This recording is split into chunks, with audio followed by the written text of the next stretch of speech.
할렐루야. 죄송합니다. 오늘 살림 준비하느라고 시간이 좀 걸렸습니다. 여러분 어떻습니까?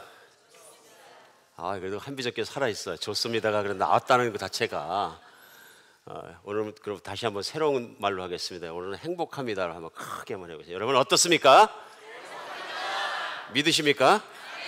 네, 제가 산책을 하다가 혼자 산책을 하는데 뭘 발견했냐면요, 뭔가 고민하고 있는 저 자신을 발견한 거예요. 그걸 걷다가 너는 무엇을 고민하고 있느냐? 고민하고 있는 너는 행복하냐니까 행복하지 않다 해요. 그러니까 고민이라는 게 그런 거 아닙니까? 뭔가 해결되지 않은 문제가 있는 거잖아요, 그죠? 뜻대로 되지 않고 마음대로 되지 않고 뭔가 낙심할 일도 있고 그냥 낭망하는 거죠. 곰곰이 생각하면서. 근데 갑자기 이제 그런 생각이 됐어. 너는 행복하냐? 근데 갑자기 마음속에서 아무렴 행복하지. 뭐 우리 예수님이 살아계시고 나를 사랑하시고 언제나 끌어가시는데 또 예수님이 책임지겠다 그러셨는데 내가 행복하지 못할 일이 어디 있느냐. 그래서 그럼 한번 선포해보자. 그래서 산속에서 혼자 큰 소리로 외쳤어요. 나는 행복합니다. 하나님, 난 너무 기쁩니다. 그때 입이 쫙 벌어지면서 누가 봤으면 미친 거죠. 완전히 맛이 간 거지. 근데 기가 막힌 일이 벌어졌어요. 그러고 나서 다시 걷기 시작하는데 진짜로 행복한 거예요. 진짜로 기쁜 거예요. 그냥 희죽희죽 웃는 거예요. 그래서 뭘 발견했냐면 하도 오랫동안 입이 찢어지도록 웃던 적이 언제인지 모르니까 여기가 웃으니까 막 떨리는 거예요. 그래서 어찌하여 내 근육이 경련하느냐. 어찌하여 웃는 것이 입이 찢어지는 것이 자연스럽지 않느냐. 사랑하는 여러분, 항상 우리 입이 찢어지도록 웃고 사는 여러분과 제가 됐으면 좋겠습니다. 믿으십니까? 행복합니다 했을 때, 행복하지 않은 이유는, 기쁘지 않은 이유는 하나밖에 없습니다. 왜 그런지 아세요? 내가 모든 것을 다 들고 있을 때, 내가 모든 것을 다 해결하려고 할 때, 내게 신앙은 없어지고 내가 내 자신의 모든 것을 들고 있을 때 우리는 행복하지 않습니다. 행복해질 수 없습니다. 세상에 모든 걸 들고 있는 사람은 아무도 없습니다. 근데 신앙이라는 것은 결국 우리가 그리스도께 모든 것을 맡기고 하나님이 나를 사랑하시고 목숨 바쳐 사랑하셔서 나의 인생을 책임지시고 끌어가시는 걸 내가 전적으로 믿었을 때 우리는 행복할 수 있습니다. 우리 믿음이 우리를 행복하게 하는 것이죠. 때로 따라서는 우리가 세상에 있는 어둠의 영과 의심의 영과 또 교만한 영들에 속아서 내가 마치 예수님을 대신한 세상의 판단자인 것처럼, 때로는 재판자인 것처럼 모든 걸 판단하려고 그러고 모든 걸 재판하려고 그러고 잘 갖다 들여대고 교만해지고 이런 마음인데 행복이 오실 리가 없는 것이죠. 하나님, 원수 같고 죄인 같고 더러운 나도 하나님 사랑해 주셨는데 끝까지 사랑해 주실 줄 믿습니다. 믿음으로 모든 걸 맡기면 그리스도가 말씀하신 기쁨과 행복이 오는 줄 믿으시기 바랍니다. 이것이 신앙인이고 이게 신앙인의 삶이라고 저는 믿습니다. 우리가 행복합니까? 할 때 진짜로 행복합니다. 이것이 우리 마음속에 우리를 회복시킬 줄 믿습니다. 사랑하는 것도 마찬가지인 것 같습니다. 사람을 조건으로 따지면 사랑할 수 있는 사람은 아무도 없습니다. 부부간에도 사랑 못합니다. 그러나 나는 내 아내를 진정으로 사랑합니다. 그랬을 때 좋은 점들과 사랑하는 마음과 모든 감정이 후후후 따라붙는 거죠. 선포하는 진리대로 살아가는 여러분과 제가 됐으면 좋겠습니다. 하나님은 나를 사랑하십니다. 진리대로 선포했을 때 나는 그 진리로 말미암아 내 마음이 안심할 수 있고 기뻐질 수 있습니다. 마찬가지로 우리 선포하는 대로 진리대로 되는 줄 믿으시기 바랍니다. 우리 그리스도인들은 다른 거 믿지 않습니다. 예수 그리스도와 그분의 말씀 믿습니다. 그래서 늘 행복하게 살았으면 좋겠습니다. 이번 주에는 제가 과거의 역사도 너무 중요한 것이기 때문에 성경에 나와 있는 성경도 열심히 공부를 해야 되겠지만은 사도행전 이후에 일어난 그리스도인들과 그 이전에 구약의 시대에 했던 역사들을 제가 가끔 뒤집어 보면서 은혜 받습니다. 우리 예수님 정말로 사역하시고 태어나시고 자라시고 계셨던 흔적들을 하나하나 찾아다니면서 거기에서 예배드리고 그랬으면 더 좋겠는데 그걸 못하니까 제가 어떻게 하냐면 인터넷에다가 구글 맵을 확 확대해가지고 올리다 보면은 그냥 현장감 있게 느껴질 수 있습니다. 그래 갈릴리 호숫가도 들어가서 확 확대시키다 보면 우리 예수님께서 사역하시던 지역들이 보이고 벳세이다도 보이고 그 당시에 사역하시던 지역들, 물론 현재는 없어진 지역들도 찾아 들어갑니다. 얼마나 은혜가 되는지 모릅니다. 우리 하나님의 채취를, 예수님의 채취를 느끼기 위해서 이렇게 했을 때 역사가 제 안에서 살아나는 것을 느낍니다. 그 중에 한 가지가 뭐냐 하면은 지난주에는 그 유대인의 역사가 중에서 아주 유명한 사람이 있습니다. 누구냐면 프레비우스 조세포스라는 사람인데요. 이 사람은 기원후 37년에 태어났습니다. 그러니까 무슨 얘기냐면 예수님께서 막 십자가의 고난을 받으시고 승천하시고 그런 시기에 태어난 사람이에요. 그러니까 이 사람이 37년에 태어나서 기원후 100년까지 살았습니다. 그러니까 초대교회 예루살렘 교회를 다 본 사람이에요. 유대인이고요. 갈릴리에서 태어났습니다. 갈릴리에서 자랐고요. 그리고 갈릴리에서 기원후 67년에 무슨 일이 일어나냐면요, 로마군이 점령하고 있을 때 로마군에 반항해서 항거해가지고 독립전쟁이 일어나는데요. 주이시 독립전쟁이죠. 그러니까 근데 리볼트가 일어났을 때 갈릴리 대표적인 지도자가 누구였느냐 하면 바로 프레비우스 조세포스라는 사람입니다.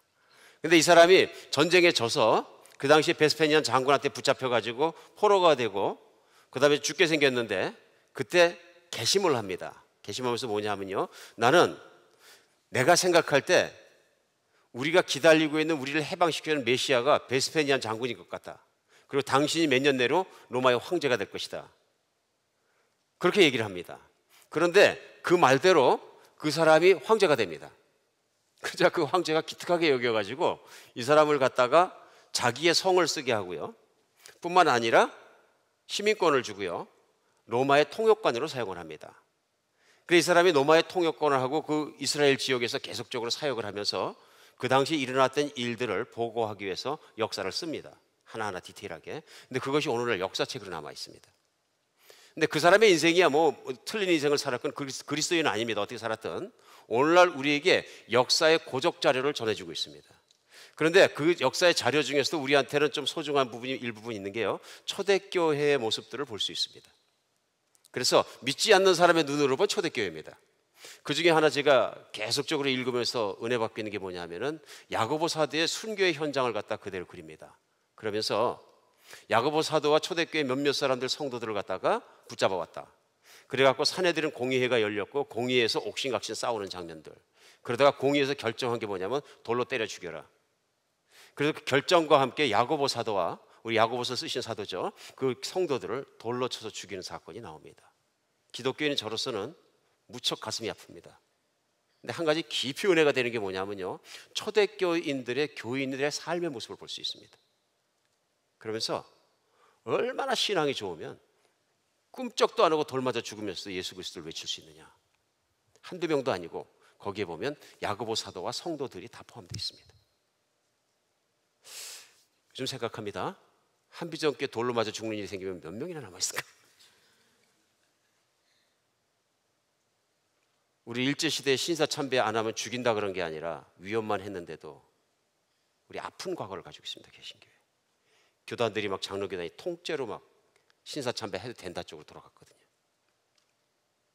아픈 과거를 가지고 있지만 오늘 우리가 생각하는 건 뭐냐면요, 얼마나 예수 그리스도가 이 땅에 오신 것과 십자가에 죽으신 것, 부활하시고 성령 받은 것이 사실이고 진실이고 심각하면 그 수많은 사람들이 순교의 현장 속에서도 끄떡없이 예수님을 따라갔겠느냐. 우리 정말 여러분과 제 안에 이런 믿음이 살아나는 아침 되었으면 좋겠습니다. 믿음이 살아나면 행복해지고 기뻐지고, 믿음이 죽어지면 내가 왕 되기 시작하고 우리는 금방 심각한 사람, 복잡한 사람, 그런 사람으로 세상 사람처럼 변해버립니다. 내 머릿속이 마음속이 복잡하다는 얘기는 우리 생각해 볼 문제입니다. 우리 그리스도께서 책임지겠다고 매콤하게 사랑하심으로 그렇게 생각하는 여러분과 제가 되었으면 좋겠습니다. 오늘 본문 말씀은 로마서 12장입니다. 로마서 12장 1절로 2절까지 아주 짧은 말씀입니다. 오늘은 비춰주시면 다시 한번 여러분과 제가 선포하는 마음으로 읽었으면 좋겠습니다. 준비되셨습니까? 시작. 그러므로 형제들아, 내가 하나님의 모든 자비하심으로 너희를 권하노니 너희의 몸을 하나님이 기뻐하시는 거룩한 산 제물로 드리라. 이는 너희가 드릴 영적 예배니라. 너희는 이 세대를 본받지 말고 오직 마음을 새롭게 함으로 변화를 받아 하나님의 선하시고 기뻐하시고 온전한 뜻이 무엇인지 분별하도록 하라. 아멘. 은혜는 이 말씀이 오늘 우리 가운데 임하는 것입니다. 이루어지는 것입니다. 말씀을 그냥 학교에서 공부하는 것처럼 공부하는 것처럼 공부만 하면 공부로 남을 것입니다. 그러나 이 말씀을 하나님 말씀으로 받아서 내 안에 이루어지면 나에게 복이 이루어지는 줄 믿으시기 바랍니다. 오늘 말씀하실 때 뭐라 그러냐면요, 그러므로 이렇게 시작합니다. 그러므로 앞에 가서 붙은 거죠. 접속사니까. 근데 그러므로는 그 앞에 어디 가서 붙었을까 궁금하잖아요. 11장 맨 끝에 한 절에 가서 붙었을까, 11장에 가서 붙었을까, 아니면 전체에 가서 붙었을까. 저는 곰곰이 묵상하다 이 말씀이 지금까지 우리가 주일마다 말씀을 나누고 있는 로마서 1장에서 11장 전체까지 가서 붙었다고 믿습니다. 여기서 그러므로는 뭐냐 하면요, 결국은요, 우리가 1장에서 18절에 시작할 때 본질상 하나님을 따라가지 않고 불의한 행동을 함으로 하나님의 진노의 자녀들이, 우리가 하나님의 분노 아래에 있더니 하나님께서 죽일 수밖에 없는 그런 악한 사람이더니, 하나님을 따라가지 않는 사람이더니 예수 그리스도를 하나님께서 보내주셔서 그 예수가 십자가에 못 박혀 죽으시고 3일 만에 살아나신 사건을 그 예수와 함께 죽음에 연합하고 새로운 사람이 돼서 하나님의 자녀가 되었다. 하나님의 자녀가 된 것뿐 아니라 하나님께 성령을 주셔서 이제는 하나님을 사랑하는 사람이 되었다. 그래서 우리 지난주까지 로마서 8장에서는 지지난주까지 뭐라 그랬냐면, 하나님을 사랑하는 자 곧 그의 뜻대로 부르심을 입은 자에게는 모든 것이 합력하여 선을 이루는 하나님의 섭리가, 사랑이 나에게 부어진 바 되었다. 그래서 세상을 살아가면서 걱정할 것이 없는 것이, 하나님이 그 아들 예수를 아낌없이 줄 만큼 나를 사랑한다면 무엇을 걱정하느냐, 무엇을 낭망하느냐, 이것이 메시지죠. 그러니까 복음이라는 것은 세상에서 버려질 수밖에 없고 하나님의 진노를 받을 수밖에 없는 사악한 나를, 지저분한 나를, 이기적인 나를, 교만한 나를 하나님이 사랑하셔서 나에게 그리스도의 사랑을 부어주신 것이다. 그래, 내가 하나님을 사랑하고 있다는 것은 하나님이 나를 부르신 것이고, 내가 하나님의 자녀가 되었다는 것은 성령을 받은 것이고, 성령을 받고 하나님이 인치시고 지키시기 때문에 나의 인생은 걱정이 없는 인생을 살아간다. 그래서 지난주까지 우리 두 가지의 정체성만은 꼭 확인하고 인생을 살아야 된다. 첫 번째가 뭐냐면, 하나님은 나를 부르셨다. 세상 속에서 하나님은 나를 부르셨다. 이제 하나님의 자녀가 되었기 때문에 뭐 유성이 떨어져서 그냥 지구를 박살내갖고 뭐 아포칼립틱한 정말로 종말이 와가지고 깨지든 뭐 하든 심판날이 오든 내 꿈쩍할 수 없는 것은 하나님의 자녀가 되었기 때문에. 두 번째는 아버지께서 그리스도를 세상에 보내신 것처럼 나를 그리스도께서 세상 안으로 보내셨다. 그래서 내가 부르심을 받은 자이고 또한 보내심을 받은 자라는 분명한 정체성을 갖고 살아가야 된다. 그래서 세상 안에서는 내가 그냥 아무 목적도 의미도 없이 사는 것이 아니라 내 인생에 내가 추구해야 될 것이 있다. 바로 하나님의 나라를 추구하고 예수 그리스도의 복음을 전하는 그 일을 위해서 나는 세상의 한복판에서 하나님을 기뻐하면서 살아간다. 거기까지가 1장에서 11장까지의 복음입니다. 복음. 가장 중요한 거죠, 신앙생활에서. 우리가 100번도 더 매일매일 확인하고 다시 생각하고 다시 생각했더니 그분입니다. 근데 오늘 12장부터는 뭐냐면요, 그러므로 우리가 그런 사람이 되었으므로 어떻게 하잖아요? 이렇게 살자입니다. 오늘부터 시작해서 로마서 마지막까지는 모든 그리스도인은 세상을 살면서 이렇게 살아라는 삶의 적용들입니다. 오늘 이 적용 중에서 가장 중요하고 중요한 파트가 오늘 1절과 2절 사이에 나옵니다. 이것을 잘하면 그리스도인에서 성공하는 인생을 살 수 있고, 이것을 잘못하면 그리스도인으로서 신앙생활에 실패합니다. 오늘 말씀 꼭 잘 들으시고 우리 같이 이 말씀이 우리 안에 이루어졌으면 좋겠습니다. 오늘 말씀은 우리 안에 무엇을 하라 그럽니까? 그리스도인이 살아가면서, 세상 살아가면서 그러므로 형제들아, 내가 하나님의 모든 자비하심으로 너희를 권하노니 너희 몸을 하나님이 기뻐하시는 거룩한 산 제물로 드려라. 내 몸을 하나님께 산 제물로 드려랍니다. 그리고 이것이 너희가 드릴 무슨 예배? 영적 예배니라. 이 얘기 뭐냐면요, 다른 건 다 실패해도 좋은데 예배에서는 실패하지 말라는 얘기입니다. 그러니까 예배를 바로 드릴 수 있는 유일한 길이 뭐냐면 너의 몸을 산제물로 드려랍니다. 그럼 여기서 몸이 무엇일까요? 사도 바울이 이것을 쓸 때 몸은 무엇을 생각하고 썼을까요? 여러 가지 생각할 수 있습니다. 육체만 얘기한다. 아니다. 육체 플러스 혼 플러스 영까지다. 아니다. 이것은 그 이상의 것이다. 세 번째가 맞는 것 같습니다. 여기서 몸을 산 제물로 드리라는 얘기는 뭐냐면요, 하나님이 나 자신의 전 존재를 얘기하는 것입니다. 너 자신을, 이런 뜻이 맞겠죠? 너 자신을 하나님을 위한 산 제물로 드려라. 그 얘기는 뭐냐면은 나의 몸 육신과 나의 마음과 나의 영혼과 나에게 주어 있는 시간과 내가 움직이는 활동과 내 인생을, 그런 얘기죠. 내 삶 전체를 포함한 내 전 존재, 나의 존재와 하는 모든 일을 다 하나님께 드려라는 얘기. 하나님께 드리라. 이것이 너희가 드릴 영적 예배니라. 그러니까 1장에서 11장까지 그러므로 하고 붙은 얘기는 하나님이 너를 이토록 사랑하셔서 그 아들 예수 그리스도를 피 흘려 죽게 할까 너를 사랑하시고 성령을 주시고 끝까지 너를 챙기시는 하나님을 내가 사랑한다면, 이 얘기죠. 아버지의 그 자비하심을 입었다면은 이제 내가 이렇게 살라 해서 내 몸을 드려라 하는 얘기입니다. 근데 그 뒤에 내 몸을 드리는 산 제물로 드리는 것이 무엇이냐 그러면 영적 예배다 얘기합니다. 우리 인생에 다른 건 몰라도 예배에 실패하면 신앙생활 실패하는 것입니다. 그러니까 영적 예배니라 하는 그 영적 예배를 갖다 우리 곰곰이 생각해 볼 필요가 있습니다. 이게 무슨 예배일까요? 이 본문을 가지고 어떤 분들은 이것은 우리가 육신 말고 영적에 속한 것을 가지고 예배를 말한다. 그래서 방언 기도를 한다거나 방언 찬양을 한다거나 뭔가 좀 보이지 않는 홀리스틱한, 그러니까 뭔가 신비에 속한 그런 것들이 예배를 얘기한다. 이렇게 해석하는 분들이 있어요. 이건 틀린 겁니다. 아주 미저러블하게 틀린 겁니다. 왜 틀렸냐 하면은 이 성경에 본문이 쓰여 있는 본문에는 뭐라고 쓰여 있느냐 하면 그 영적 예배에 영적이란 단어가 로기켄이라는 히라오인데요. 이게 그 로기커스라는 말에서 유래한 말인데 무슨 뜻이냐면요. 합당한, 합리적인 이런 뜻입니다. 근데 한글로 번역하면서 영적 예배로 번역됐고 우리가 많이 보는 영어 성경 NIV, New International Version에도 Spiritual Worship으로 되어 있는데요. 이것은 정확한 뜻은 아닙니다. 그럼 원전과 함께 word for word 가장 문자와 문자 사이를 그대로 직역한 성경이 뭐냐면 영어 성경 중에서 킹 제임스 버전입니다. 그래서 제가 뉴 킹 제임스 버전으로 이 부분을 영적 예배를 다시 1절 읽어드리겠습니다. 2절을 읽어드리겠습니다. Beseech you therefore, brethren, by the mercies of God, that you present your bodies a living sacrifice, holy, acceptable to God, which is your reasonable service. 맨 마지막입니다. 다른 거 다 못 알아들으신 분도 맨 마지막만. Which is your reasonable service.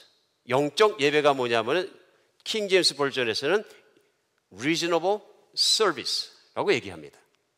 이게 오늘 왜 이렇게 제가 자꾸 얘기하느냐면요. 예배를 어떻게 해석하느냐에 따라서 우리의 신앙생활이 달라집니다. 잘 드시기 바랍니다. 예배가 무엇이라고 오늘 얘기하고 있습니까? 서비스. 그래 영어로는 우리가 뭐 1부, 2부, 3부 하면은 first service, second service, and third service, 서비스라고 합니다. 그러면 그 말은 월십 뭐 그런 종류인데 왜 서비스라고 하느냐? 잘 해석한 겁니다. 예배는 섬김입니다. 근데 그 앞에는 영적이라고 해석해 놓은 한글에 있는 영적 예배라는 얘기, 영적은 그대로 직역하면 reasonable. 이것이 합당한 섬김이니라. 그렇죠? 이제 이해가시죠? 너희의 몸을 산 제물로 드려라. 이것이 너희에게 하나님께 드릴 합당한 예배니라. 합당한 섬김이니라. 누굴 섬기는 거예요? 하나님을. 자, 이제 정리됐죠? 이제 쉽게 정리하겠습니다. 예배는 무엇입니까? 하나님을 섬기는 것이. 그럼 우리가 하나님을 예배 드리기 전에는 무엇을 예배했습니까? 쉽죠? 내 육신의 욕망과 나 자신을 예배했습니다. 이제는 그리스도와 함께 십자가에 죽고 1장에서 11절까지 그리스도와 함께 부활하는 영광의 몸 하나님의 자녀가 되었으니 이제 누굴 섬긴다? 나 자신의 몸과 영혼과 삶을 들여서 하나님을 섬긴다. 이해하시겠죠? 그러니까 누군가 예배가 무엇이냐 그러면 하나님을 섬기는 것이다. 가장 잘한 것입니다. 그렇기 때문에 우리가 예배를 잘 해석하지 못하면 엉뚱하게 갑니다. 엉뚱하게 갑니다.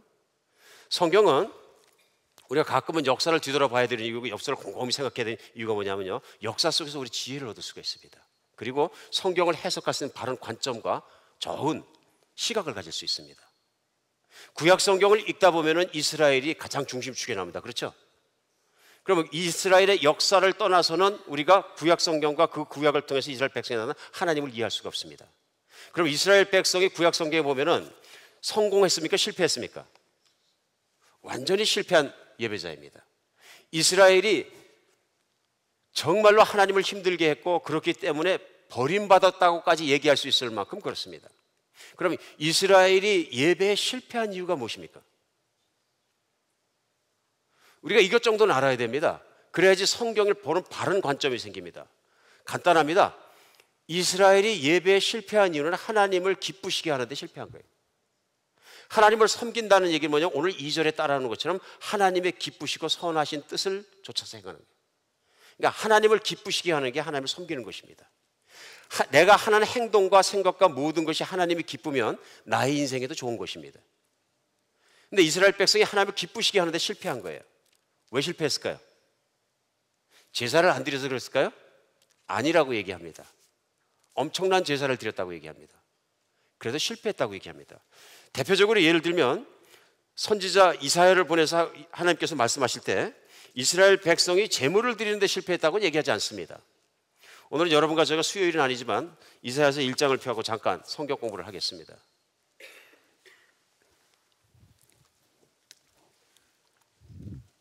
이사야서 1장 1절서부터 보면요, 유다 왕 우시아와 요담 아하스와 히스기야 시대에 아모스의 아들 이사야가 유다와 예루살렘에 관하여 본 계시라. 이건 뭐냐면 한 선지자를 통해서 하나님께서 하나님의 말씀을 입에 물려주시고 그대로 얘기하는 것입니다. 그러면서 2절에 보면 하늘이여 들으라 땅이여 귀를 기울이라 여호와께서 말씀하시기를 내가 자식을 양육하였거늘 그들이 나를 거역하였도다. 소는 그 임자를 알고 나귀는 그 주인의 구유를 알건만은 이스라엘은 알지 못하고 나의 백성은 깨닫지 못하는도다. 말씀하시면서 시작이 뭐예요? 내가 내 백성으로 삼고 내 자녀로 삼은 이스라엘이 나를 알지 못한다, 나를 배역했다 얘기하십니다.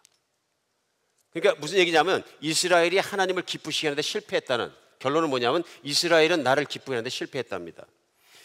왜 실패했느냐면요, 실패했기 때문에 5절에 보면은 1장 5절에요. 너희는 어찌하여 매를 더 맞으려고 패역을 거듭하느냐. 온 머리는 병들었고 온 마음은 피곤하였으며 발바닥과 머리까지 성한 곳이 없으며 상한 것과 터진 것과 새로 맞은 흔적뿐이거들 그것을 싸매며 기름을 부드럽게 함을 받지 못하였도다. 그러면서 이스라엘 백성이 내환과 외환으로 고생하고 있는 삶의 결과가 왜 그러냐면 하나님을 온전히 따르지 못했기 때문에 그렇다 하고 말씀하십니다. 그 이유가 뭐냐면요, 이 사람들이 제사를 안 드려서 그런 거 아니라고 얘기하십니다. 조금 건너뛰어서 내려가겠습니다. 11절에 보십시오. 여호와께서 말씀하시되 너희의 무수한 재물이 내게 무엇이 유익하뇨? 나는 수장과 번제와 살찐 짐승의 기름으로 배불렀고 나는 수송아지와 어린 양과 순염소의 피를 기뻐하지 아니하노라. 11절에 이들이 제사를 드렸다는 얘기입니까? 안 드렸다는 얘기입니까? 역사적 기록을 찾아봐도 이스라엘 백성들이 패역한 시대에도 제사만큼은 무지무지하게 드렸습니다. 절기가 되면 제사를 드리는데요, 우리 이스라엘의 제사를 그냥 우리 주일날 예배 드리는 것처럼 깨끗한 걸로 생각해 그런 게 아니고요, 양과 소를 가져와서 잡고 피를 흘리고 해야 되는데 여러분 한번 상상해 보세요. 하루에 10,000마리가 넘는 소와 양을 때려잡으면 어떻게 됩니까? 엄청난 거죠. 소가 죽는 소리와 양들이 죽는 소리와 모든 동물들의 소리와 몇만 마리가 막 다니고 그러면 그 피를 흘리는데, 제가 어릴 때 돼지 잡는 거 본 적 있거든요. 돼지 목에다 칼을 넣는데 그게 돼지 멱다는 소리를 하는 거죠 이제. 근데 그 돼지가 얼마나 그냥 세게 우는지 온 동네가 시끄러워요. 꽥 하면 피가 팍팍 나오는데, 이 제물을 수만 마리를 드리게 되면 어떻게 돼요? 피가 흘러내리는데 얼마나 많이 흘러내리지 거기에 제사 드려온 사람들이 허벅지까지 피가 올라올 정도로 피가 흘렀다. 뜨거운 피들이 흘러내리고, 여러분 상상이 가십니까? 그러니까 하나님 뭐라 그러시냐면요, 나는 수장의 번제와 살찐 짐승의 기름에 배불고 수송아지와 어린 양과 수점수의 피를 기뻐하지 않는다. 월십을 하는데 제사를 드리는데 어마어마한 제사들을 드린 거예요.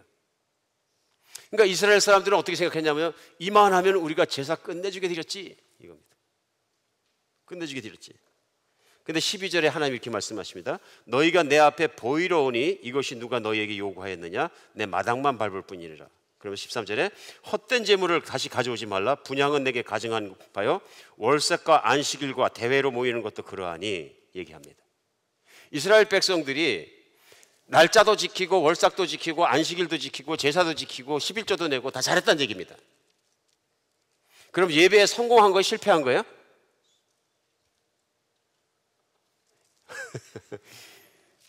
요즘으로 바꾸겠습니다. 11조도 잘 내고 주일 예배도 잘 드리고 수요 예배도 잘 드리고 예배 잘 나왔다는 얘기입니다. 성공해서 실패했어요? 언젠가 한번 제가 5스타 교인에 대해서 얘기했는데, 그렇죠? 근데 하나님은 뭐라 그러시냐면은 재물을 가져오지 말라 얘기하시고 가증하다 얘기하십니다. 그 이유가 그 뒤에 나옵니다. 예배 실패한 이유가요. 그래서 13절에 보면 성회와 아울러 악을 행하는 것을 내가 견디지 못하겠다. 무슨 얘기예요? 예배를 성전에 일어나는 일, 하나님께 드리는 일, 예물을 드리는 일에 국한해 버리니까요. 누가 그랬어요? 사람들이요. 하나님께 드릴 것을 내가 다 드리고 할 짓을 다 했으면 나머지는 내 인생이라고 생각한 거예요. 그리고 삶을 살아가는데 삶에서는 여전히 세상 사람과 똑같이 악을 행하고 이기적이고 교만하고 싸우고 물어뜯고 서로 땡기고 하는 삶을 살아가니까 그 재물도 필요 없다 그런 얘기. 나를 힘들게 한다. 너희의 위선적인 신앙이 나를 힘들게 한다 그런 얘기예요. 15절부터 나오잖아요. 너희가 손을 펼 때 내가 내 눈을 너희에게 가리고 너희가 많이 기도할지 내가 듣지 아니하리니 이는 너희 손에 피가 가득하니라. 다른 사람들을 아프게 하지 않느냐, 힘들게 하지 않느냐, 돈을 빼앗지 않느냐, 사기치지 않느냐 이런 얘기입니다. 16절에 너희는 스스로 씻으며 스스로 깨끗하게 하며 내 목전에서 악한 행실을 버리고 행악을 치고 선행을 배우며 정의를 구하고 학대받는 자를 도와주고 고아를 위해 신원하고 과부를 위해 변호하라 하셨느니라.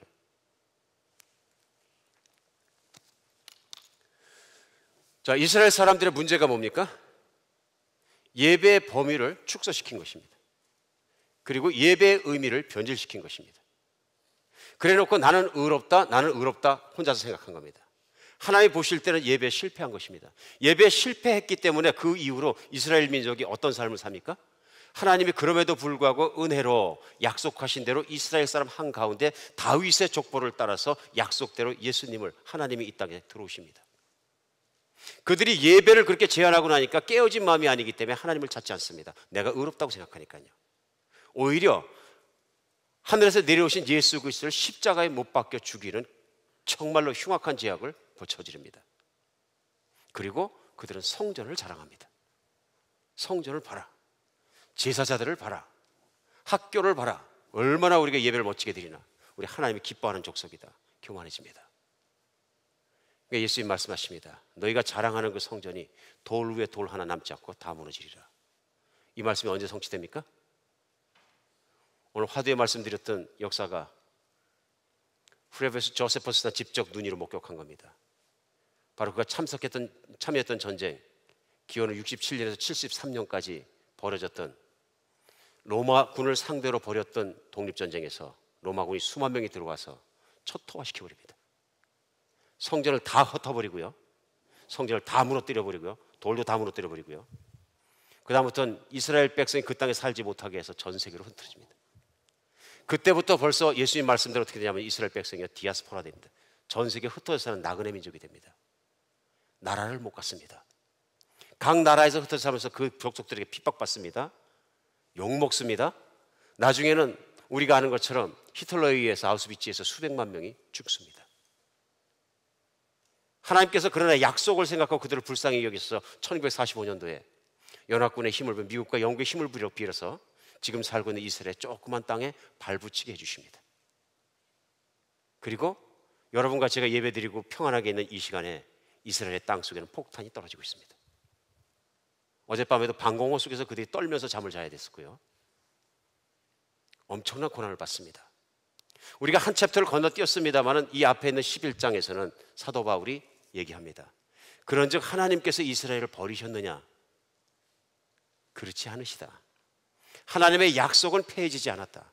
그러나 이방인의 충분한 숫자가 들어올 때까지 하나님께서 이스라엘 백성을 그리하실지라도 이방인이 자랑할 게 하나도 없다. 그리고 때가 오면 이스라엘 백성에게 그리스도 예수의 복음이 다 전파될 것이다. 역사를 통하면 진실이 보입니다. 정말 그렇습니다. 예배에 실패한 민족이 얼마나 힘든 길을 걸어가야 되는지 우리가 압니다.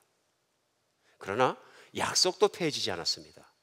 그들을 죽이지 않고 남은 자 몇 사람들을 끝까지 살려내시는 하나님의 은혜도 동시에 볼 수 있는 것입니다. 자, 이스라엘만 그렇습니까? 기독교는 안 그렇습니까? 예수님 승천하시고 초대교회가 있고 초대교회 이후에 초대교부들이 있고 열심으로 순교하며 하나님을 섬깁니다. 어느 날부터 서서히 교회가 타락하기 시작하더니 중세에 들어와서는 교회가 어마어마하게 타락합니다. 교회에 있는 성직자의 자리가 어마어마한 돈을 벌어들이는 고급 자리가 되고요, 돈을 주고 성직자 자리를 사고 파는 건 누구에게나 일반적인 상식으로 이루어졌던 것이고요, 그 나머지는 이루 말할 수가 없습니다. 영국 같은 경우에도 유럽은 말할 필요 없고, 영국 같은 경우에도 헨리 8세 주치했던 린 에이크라는 사람은요, 그가 주치이면서 실제 돈을 버는 건 의사로 버는 게 아니고요, 4개 교구의 성직을 가지고 있었습니다. 그리고 세계 성당의 사제로서 평인으로서 거기서 돈을 긁어 모았습니다. 역사가 보시는 거죠. 거기만 그런 게 불란서도 마찬가지고요, 불란서의 외교했던 앙뚜안느 디뿌라라는 센의 대주교는요, 자기가 대주교를 쓰면서 엄청난 돈을 끌어들였는데요, 자기는 한 번도 성당 가본 적이 없습니다. 그가 유일하게 성당 간 것은 그가 죽었을 때 사망 때문에 미사 드릴 때 딱 한 번 갔습니다. 이런 상황에서 루터의 종교개혁이 일어난 것입니다. 16세기 종교개혁은 그래서 일어난 것입니다. 그럼 성경께 종교개혁이 일어나고 여러분과 제가 소속되는 개신교가 일어나는데요, 그 뒤로 수백 년이 지났습니다. 개신교는 안전합니까? 예배에 성공합니까? 하나님 뜻대로 살아갑니까? 우리의 마음속에서 얘기합니다. 아닌 것 같은데요. 아닌 것 같은데요. 우리는 이 말씀 앞에서 심각하게 생각해 봐야 됩니다. 개신교 안에서도 제가 오늘 하나하나 드러내면서 개신교의 잘못한 것을 스스로 치부를 다 드러내는 주일 강단에서 그렇게는 하지 않겠습니다. 그러나 우리는 압니다. 하나님 마음을 기쁘시게 하나님을 충족할 만한 교회와 역사와 신앙생활과 그런 예배를 드리지 못했다는 것을 우리는 알고 있습니다. 오늘 이 시간에도 혹시 교회가 그렇게 살진 않느냐 하는 것입니다. 교회가 세상 사람처럼 물질을 따라가고 사람만 많이 모이고 물질만 풍요하고 뭐가 눈에 보이는 것이 있으면 마치 하나님의 엄청난 불의성이 일어난 것처럼 착각하고 있지 않느냐 그러니. 이스라엘 사람들이 그렇게 살았습니다. 중요한 것이 있습니다. 오늘 가운데 우리가 아무리 교회가 열심히 해도 세속을 닮아가고 세상을 닮아가고 그러면요, 세상 사람들한테 욕먹습니다. 중세에 천주교가 세상 사람들에게 엄청난 욕을 먹은 것처럼 개신교도 잘못하면 욕을 먹습니다. 한국에서 요즘에 답답하고 슬픈 일입니다만은 개신교 숫자가 좀 한 세기 만에 줍니다. 한 세기 만에 큰 붕을 했다가. 근데 메인라인 교단에 속해 있는 장로교나 기타 침례교나 교단 속에 있는 교회들은 많이 줍니다. 사실은 이 현실입니다. 그 이유가 있습니다. 개신교가 싸우고 다투고 경쟁하고 목사끼리 그러고 막 교회끼리 그러고 보기 싫다. 이게 이제 세상에 있는 교회를 보는 시각이에요. 그러니까 천주교가 뭐 열심히 전도했거나 아니면 불교가 열심히 포교를 해가지고 교인이 늘어나는 게 아니고 자기들의 신자가 늘어나는 게 아니고요. 그들은 과거나 지금이나 똑같습니다. 가만히 있었습니다. 근데 의외로 지금 요즘에 천주교하고 불교가 막 늘어난다 그래요. 통계 숫자가 보시는 거예요. 기독교의 부흥 뒤에 오는 게 뭐냐면 그 비판 속에서 시커붙해진 거예요. 생각해 봐야 합니다. 오늘 이사야서 1장에서도 말씀하시는 게 뭐냐면 우리가 예배에 실패했기 때문에 하나님을 슬프게 했고 그렇기 때문에 세상에서 버림받는 거 아닌가 생각해 봐야 돼요. 나는 하나님을 기쁘시게 하는 예배자입니까? 굉장히 중요합니다. 인생을 살아가면서 다른 건 다 실패해도 사람들이 다 실패했다 그래도 하나님이 너는 나를 기쁘게 하는 바른 예배자라 그러면 인생은 성공한 것입니다. 사람 쳐다보고 뭐 어쩌고 저쩌고 얘기할 필요 하나도 없습니다. 중요한 건 내 문제입니다. 나의 문제입니다. 오늘 본문은 어떻게 하면은 진정으로 성공하고 하나님이 기뻐하시는 예배자가 된다 그럴까요? 예배는 하나님을 섬기는 것입니다. 하나님을 기쁘시게 해드리는 것입니다. 그렇죠? 그러면 오늘 그것만을 꼭 붙잡고 우리가 그런 예배자로 평생을 살아간 여러분과 제가 됐으면 좋겠어요. 제일 먼저 첫 번째, 이 세상을 따라하지 말라. 오늘 2절에 보면요, 이 세대를 본받지 말라 이렇게 시작합니다. 너희의 몸을 산제물로 드리고 너희가 드리는 합당한 하나님을 위한 섬김, 영적 예배를 드리는 사람은 제일 먼저 세상을 따라가지 마라. 여러분과 제가 살고 있는 세상은 세상을 따라가는 걸 무섭도록 강요하는 곳이에요. 요 일전에 중국에서 정치적으로 가장 높으신 분이 한국을 방문했습니다. 참 그 한국의 광령일 수 있는 거죠. 근데 이분도 오셔가지고 한국인들의 호감을 사기 위해서 끊임없이 얘기하는 코드가 뭐냐면 한국 드라마에 대해서 얘기합니다. 부인도 그렇고요. 그러니까 근래 중국에서 한국 드라마 중에서 가장 히트친 게 별에서 온 그대 맞습니까? 별에서 온 그대. 그 얘기를 하니까 한국 사람들이 다 좋아하는 거예요. 야, 저 사람도 그걸 좋아하고 보는구나. 친근해지죠, 물론. 근데 친근 이상의 것이 있습니다. 그 사람이 왜 그러는 거예요? 중국에서 그것이 파워가 돼버린 거예요. 대세가 됐다는 얘기입니다. 흔히 요즘 말로 쓰면 대세, 그것이 대세다. 별에서 온 그대가 대세니까 거기에 나오는 무슨 여자 탤런트가 입은 드레스, 옷이 대세고 핸드백이 대세고 화장품 색깔이 대세고 맞습니까? 그러니까 그 대세를 따라가기 위해서 중국 사람들이 물밀듯이 한국에 들어와서 거기 가고 그거 사고 그거 하고 그거 입고 그거 메고 그거 먹는 거, 심지어는 거기 나온 치킨도 먹어야 되고. 이게 뭡니까? 따라하기예요. 여러분과 제가 떠나온 저국 한국은 다를 게 아무것도 없습니다. 저는 개인적으로 생각합니다. 한국만큼 따라하기에 빠른 사람들이 없다. 이 따라하기가 무섭게 빠릅니다. 제가 오래전에 20년 전에 한국에 있을 때도 아파트에 산 적이 있었는데요. 고층 아파트 이렇게 살다가 제가 저녁 때 밥을 먹고 베란다 가서 이렇게 보면 앞에 집에 거실이 쫙 보입니다. 그러니까 TV 놓는 자리가 똑같아. 그리고 TV가 바뀌기 시작하면 똑같이 사이즈가 바뀌어요. 따라하기. 요즘에 그 대세를 못 따라가면 내가 처지기 때문에 옷 입는 거 말하는 거 모든 게 따라하기 잘해. 저 사람 왜 저렇게 살아? 말없이 강요합니다. 축에 빠지지 않기 위해서 그런 게 얼마나 많습니까? 여러분과 제가 살고 있는 미국은 안 그렇습니까? 미국은 무서운 것이 있습니다. 그러니까 어떤 분들은 생각합니다. 내가 그렇지만 난 미국 와가지고 월마트 패션 입어도 한국처럼 그렇게 안 한다. 월마트 패션이 뭡니까? 예, 고급 천이 아닌 싸구려 천 가지고 세탁기에 넣어도 구김 가지 않는 것. 이게 미국인의 사고방식이잖아요. 칼라만 매치하면은 멀리서 보면 그럴듯한 것. 그러나 실용적이고 반바지에 코다리 스트랩바 끌고 나가더라도 나한테는 편한 것. 이게 미국 패션이잖아요. 그러니까 미국 패션을 주장하는 분이 한국 가시면 너 왜 갑자기 거지가 됐냐 그럽니다. 그렇죠? 그럼 미국은 유행이 없습니까? 아닙니다. 미국보다 더 무서운 것이 있습니다. 자유라는 이름 아래 내 자신이 만족하는 스타일대로 살고 내가 인조이하면 된다는 것 아래 물질이 모든 것을 붙잡고 있습니다. 어느 사회학자가 얘기하는데 미국에서 태어난 한 청년이 21살이 될 때까지 평균적으로 미국에서 방송하는 30만 번의 광고를 본다고 합니다. 30만 번. 기가 막히죠. 여러분 30만 번 설교를 들었으면 21세 동안 신령해졌어요. 30만 번의 광고를 보는데 광고의 모든 광고의 공통적인 게 뭡니까? 물론 우리 물건을 사세요죠. 사기 위해서는 어떻게 해야 돼요? 저것을 사면 내가 만족할 수 있을 것이다. 자동차를 보든 옷을 보든 무엇을 보든 광고를 보면서 느끼는 거예요. 저거를 사면은 내가 욕구가 만족해질 것이다. 결국 센터가 뭐냐면 자기 만족이에요. 만족이에요. 이걸 하면 당신은 행복해지십니다. 만족해집니다. 이걸 이렇게 하다 보니까 어떻게 됩니까? 인생을 살아가면서 메시지가 들어옵니다. 그 메시지가 뭐냐? 전국적으로 인생의 궁극적인 목적은 내가 만족하는 데 있는 거야. 그렇죠? 지금 이 시간에도 말씀을 들으면서 이렇게 생각하는 분이 계시면은 아직 예수를 안 믿으시는 겁니다. 물론 인간은 미국 법에서 얘기하는 것은 행복을 추구할 권리가 있습니다. 법적으로. 그런데 그 행복을 추구하는데 내가 행복을 추구한다고 되는 것은 아닙니다. 해보면은.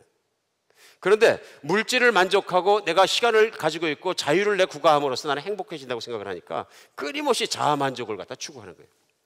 그러니까 오늘 나오는 너희가 이 세대를 본받지 말라는 얘기면 이 세대가 추구하는 것이 뭐냐면 자아 만족이에요. 자아 만족을 위해서 배제되는 것이 있는데 그것이 무엇이에요? 하나님이.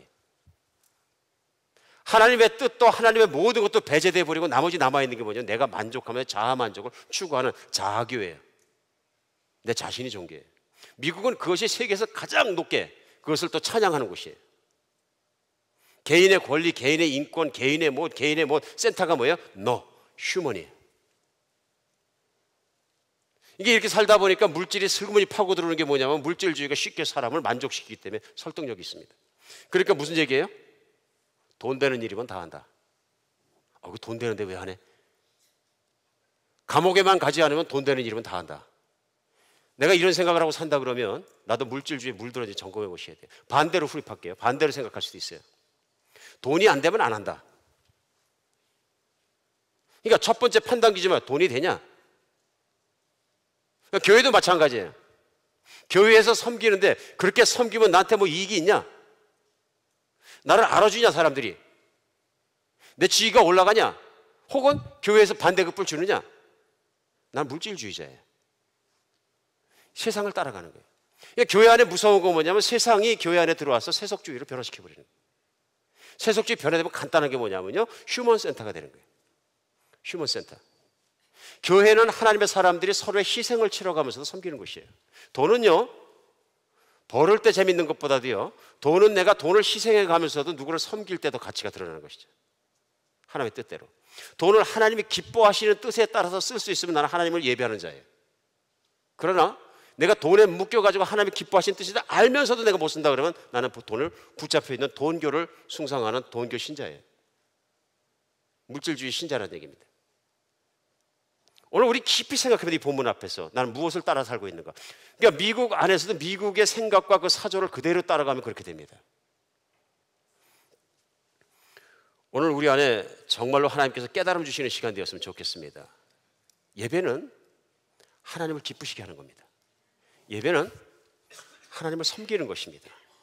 세상을 섬기지 않고 사람을 섬기지 않고 나 자신을 섬기지도 않고 하나님의 기쁘시게 하는 삶을 사는 것입니다.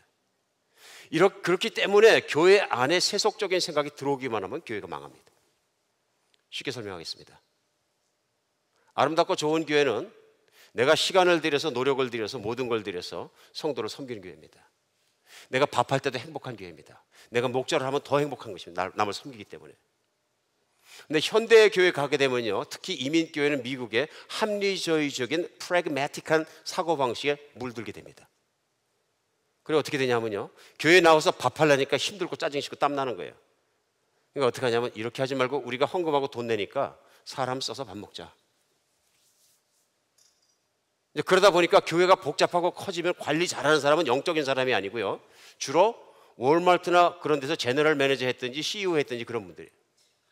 제가 미국 형제들의 교회를, 큰 교회들을 같이 좀 섬겨봤는데요, 그런 교회 가면 항상 행정 목사님이 계신데 행정 목사님은 출신이 다 그런 CEO 아니면은 그 큰 프랜차이즈 비즈니스의 제너럴 매니저 출신입니다. 목사님이에요. 왜냐하면 이분들이 작은 지차들을 제자리에서 워킹하게 만들거든요. 단점이 있습니다. 교회 리더는 영적인 걸, 하나님의 기쁨을 추구하는 사람이 되어야지 일 잘하는 사람이 되면 문제가 생깁니다. 뭐냐면 합리적으로 추구하는 거예요. 식구가 많아지고 교제를 해야 되는데 밥을 먹을 일이 되면 당장 키친에다가 셰프 고용하고 누구 고용하고 헌금해서 예산 주세요. 그래가지고 우리는 앉아서 먹는. 이게 뭐예요? 교인은 내가 돈 냈으니까 소비자가 돼버리는 거예요. 어떤 분 생각해서 그러니까 그게 맞지? 아닙니다. 진짜 좋은 교회는 내가 고통이 가져 땀을 좀 흘리더라도 맛이 덜할지라도 내가 만들어 성도를 먹이는 교회가, 내 희생과 땀과 사랑을 통해서 서로의 우애가 깊어지는 교회가 좋아지는 교회입니다. 맞습니까? 반응이 아닌가? 교회에서 밥 안 먹어도 됩니다. 교회에서 밥 먹는 이유는 하나입니다. 성도가 서로 섬기고 섬김받고 또 섬기고 돌아가고 하면서 서로 사랑을 표현해보자는 것입니다. 맞습니까? 우리도 모르는 사이에 합리성이 원래의 목적을 변질시켜버리는, 이게 세속화입니다. 간단합니다. 파고들어오는 거. 무섭습니다. 교회가 커지면 커질수록 리더들의 영성보다, 하나님을 기쁘시게 하는 깨끗한 영성보다 자꾸 CEO를 요구합니다. 그러니까 불평할 때 이건 왜 안 들어가고 저건 왜 안 들어가고 막 일을 가지고 막 찍고 난리를 칩니다. 그건 세상에서 정치하는 방식이고 기업하는 방식입니다. 이 세대를 본받지 않는 여러분과 제가 되었으면 좋겠습니다. 정말 그렇습니다. 이 세상을 따라가지 않는 사람 되시기 바랍니다. 세상은 다 자기 욕망을 위해서 춤추는 기가 막힌 곳입니다. 브레이크가 고장난 기관차와 같습니다. 정신없이 뛰어갑니다. 자기 만족이라면. 두 번째로, 오늘 본문은 예배에 성공하기 위해서 우리는 세상을 따라가지 않는다 뿐만 아니라 매일 마음을 새롭게 해야 합니다. 하나님을 기쁘시게 하는 예배는 마음에서부터 시작합니다. 오늘 2절에 보면요, 본문에 12장 2절입니다. 로마서, 오직 마음을 새롭게 함으로 변화를 받아라. 하나님을 기쁘시게 하기 위해서 가장 중요한 센터는 어디냐면 내 마음부터예요. 내 마음이 하나님을 기뻐해야 됩니다. 내 마음이 하나님으로 만족해야 됩니다. 그렇죠? 그러니까 모든 월십은 밖에서부터 시작되는 게 아니라 내 안에서 시작됩니다. 그러니까 예배는 너무너무 중요한 거예요. 그러니까 이게 예배의 출발점이기 때문에 가장 중요한 내 마음의 변화를 받는 거예요. 그럼 지금까지 진정한 예배는 하나님을 기쁘시고 하나님을 섬기는 것입니다 해서 우리의 삶과 생활과 모든 전전제가 물론 다 들어가는 거죠. 그런데 그러면 주일날 모이고 새벽에 모이고 하는 예배는 중요한 것이 아니냐? 그러면 그 11조 드리는 거라고 천만의 말씀에 중요한 것입니다. 저 걱정의 말씀 전하면서 어느 또 나쁜 분이 꼭 보면 말을 비틀 때는 어느 부분만 딱 잘라서 비난을 해요. 이호셉 목사님 로마서 12장 말씀 듣다 보니까 이사야서 1장 말씀을 하는데 뭐 11조 바치고 제물 바치고 다 소용없다 그러더라. 안 바쳐도 된다더라. 그래서 미쳐버려요. 정신 나간 소리죠. 하나님도 그걸 해석할 때 가져오지 말라 그랬어서 싫다는 얘기를 하셨지만 그게 하지 말라는 얘기 하라는 얘기예요. 그게 하나님을 기뻐하지만 그런 예배 제물을 드리는 것이나 우리가 예배로 모이고 하는 것은 하나님을 기쁘게 하는 일이지만 내 삶이 엉망진창이면 안 된다 그런 얘기예요. 예를 들어보겠습니다. 오늘 일장을 잘못 해석했어. 내가 드릴 영적 예배는 홀리스틱, 어떤 신비주의적인 예배를 드리는 거야. 그래서 교회에 모여갖고 3시간에서 9시간 동안 예배하고 뛰었어. 그러고 나 집에 딱 갔는데 밥을 안 해놨어. 화가 났어. 마누라를 막 때렸어. 이런 일이 뭐 좀 과장은 됐지만 있을 수 있어요, 없어요? 그럼 예배 성공한 거 실패한 거예요? 미저러블리 실패한 거예요. 이해하시겠습니까? 예배는 하나님을 기쁘시게 하는 겁니다. 내 아내를 사랑하고 존중하고 정말 생명같이 아끼는 게 하나님을 기쁘시게 하는, 믿으십니까? 아내들 이건 기쁘시죠? 그럼 우리 여자분들만 하나 둘 셋 하면 아멘을 크게 하는 거. 하나 둘 셋. 아멘. 봐봐. 뭔가 좀 애달픔이 있는 거예요, 우리 인생에. 우리에게 중요한 건 뭐냐면요, 우리의 마음이 변화를 받아야 되는데 어떻게 하면 변화 받습니까? 네, 하나님과 가까이 함으로. 우리가 혼자 있을 땐 세상 따라가고 잡생각 드는데 예배하러 모여서 하나님 생각하고 하나님 찬양하고 하나님께 기도하고, 특별히 하나님 말씀을 통해서 진리 되신 하나님 말씀이 내 생각과 마음을 점령하면서 달라지는 거죠. 이 공예배가 중요한 건 왜 그러냐면요, 우리가 공예배를 통해서 하나님의 말씀을 깨닫고 말씀 안에서 성령의 역사하심을 체감하면서 하나님께 가까워지면서 결과가 뭐예요? 내 마음이 변화를 받는다. 물론 우리가 예배를 드리는 것이 내가 변화받는 게 목적은 아닙니다. 그러나 내가 하나님께 바로 정확하게 깊이 온전히 내가 몰입하면 내가 변합니다. 예배 들어오기 전까지는 그냥 머리 아픈 거, 직장에서 속색이는 그 상사, 아니면 내 사업장에서 일 잘하고 거짓말하고 돈 훔쳐가고 속색이는 일꾼, 그 다음에 내 형제 중에서 나를 속상하게 하는 형, 너 누나, 무슨 동생, 뭐 의리 관계 깨진 거, 친구 문제, 부부 관계, 막 아픈 것들, 돈이 부족한 것들, 이런 뭐 만상들이 다 나를 힘들게 했는데 교회 들어가서 딱 예배를 드리다 보니까 다 없어졌어요. 갑자기 마음이 기뻐지고 편안했어. 왜 그런 거예요? 하나님의 앞에 나가는 위력이에요. 하나님이 내 마음을 바꾸시는 거예요. 그런데 진짜 예수를 믿는 마음이 싹 들어오니까 오늘 죽어도 괜찮아. 하나님이 책임진다 그러시는데 왜 내가 들고 설치나? 모든 걸 내가 들고 있을 땐 평안도 없고 기쁨도 없고 행복도 없고 아무것도 없는 거죠. 아, 이게 내가 잘못했구나. 예배드리면서 깨닫는 거죠. 마음이 새롭게 되는 거죠. 하나님으로 나는 만족합니다. 바른 예배에 들어가게 되는 거죠. 사랑하는 여러분, 우리가 만나서 드리는 공예배는 굉장히 파워풀한 것입니다. 거기다가 하나님께서 공예배를 드릴 수 있도록 교회에 주신, 성경에 보면 우리 차례차례 나오겠습니다만 은사가 있고 사역자들이 있어요.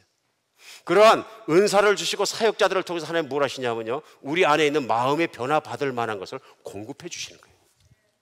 믿으십니까? 교회에 덕을 세운다는 얘기는 뭐냐면요, 그렇게 살아갈 수 있도록 가르쳐주고 격려해주고 은사를 사용해서 모든 성도를 일으키고 교회를 일으키는 건 그래 중요한 거예요. 굉장히 중요한 거예요. 무지무지하게 중요한 거죠. 우리가 모일 때 그래 변화받는 거죠. 그러니까 항상 변화받지 못하고 내 마음이 새롭지 못하면 문제가 누구에게 있다? 나에게 있다. 나에게. 하나님께 집착하지 못하고 내가 집착하는 문제가 따로 있다. 때로는 내가 교만해졌기 때문에 못 받습니다. 왜냐하면 내가 심판자가 되기 때문에 그렇습니다. 우리가 신앙생활 잘하다가도 내가 갑자기 심판자의 자리에 오르면 이게 은혜가 하나도 안 됩니다. 십자가 밑에 죄인의 자리가 됐을 때 쑥쑥 은혜가 들어오는데 갑자기 내가 모든 걸 다 판단하고 심판하는 사람이 되면 은혜가 하나도 안 됩니다. 마음이 새롭게 되는 여러분과 제가 되었으면 좋겠습니다. 교회 하나님은 한 번도 그렇게 시킨 적이 없는데 내 믿음의 분량 이상으로 생각할 때도 은혜가 안 됩니다. 하나님은 나를 하나님 교회의 재판자로 세운 적이 없습니다. 하나님 교회 작은 섬길 한 지체로 세운 것이죠. 지체로. 근데 내가 맛이 이거하고 똑같아요. 저녁 먹으면서 얘기하는데 뭐 내가 정치인 대통령 다 됐어. 대통령은 이렇게 해야 되고 말이야. 갑자기 열을 받고 나니까 나라가 하나도 안 사랑스러운 거 똑같은 거예요. 진실하고 겸손한 마음으로 우리 예배 때마다, 하나님 만날 때마다, 찬양할 때마다, 기도할 때마다, 성경을 읽을 때마다, 말씀을 들을 때마다 변화받는 여러분과 제가 됐으면 좋겠습니다. 새벽 기도도 그렇고 공예배 열심히 나오도록 애쓰시는 여러분과 제가 됐으면 좋겠습니다. 새벽 기도 나오면 나오는 것만큼 은혜 받습니다. 하나님 만납니다. 그렇죠? 수요예배 나오면 수요예배 나오는 만큼 은혜 받습니다. 정말입니다. 그 왜 알아요? 제가 해보니까 그렇다고요. 여러분 아시는 것처럼 제가 목사잖아요. 그런데도 새벽 기도를 안 하면 은혜가 없어. 새벽 기도에 말씀을 전하건 말씀을 듣건 기도하고 하나님 앞에 나오면은 그때 주시는 은혜가 따로 있습니다. 제가 회복됩니다. 하나님을 만나기 때문에.